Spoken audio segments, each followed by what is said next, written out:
একদিন স্যান্ডির ওয়াইফ ট্রাফিকে ফেসে যায়, কিন্তু তাদের মুভি দেখার প্ল্যানিং ছিল, সেই মুভি দেখার টাইমও নষ্ট হয়ে যাচ্ছিল।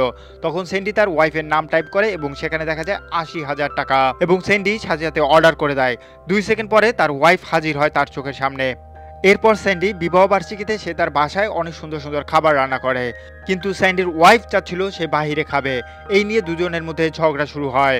তখন দুজনার নাম অ্যাপে টাইপ করে এবং অর্ডার করে দেয়, এবং সাথে সাথেই দুজনে গায়েব হয়ে যায়। স্যান্ডির যখন হুঁশ আসে সে তখন দেখতে পায় এমন একটি অন্ধকার রুমের মধ্যে সে আটকা পড়ে আছে, যেখানে চারিদিকে দরজা আর দরজা, কিন্তু বের হওয়ার কোনো জায়গা নেই। সে তার বন্ধুকে ফোন করলো তাদেরকে বের করার জন্য।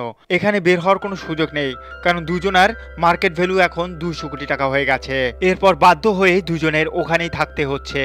অনলাইন ইনকাম থেকে সামান্য কিছু টাকা সে ইনকাম করতে পেরেছে। অন্যদিকে তার সেভিংস সব শেষ হতে শুরু করেছে। স্যান্ডির তখন ধৈর্যের বাঁধ ভেঙে যাচ্ছে। অন্যদিকে স্যান্ডির ওয়াইফ মোবাইল চালাচ্ছিল।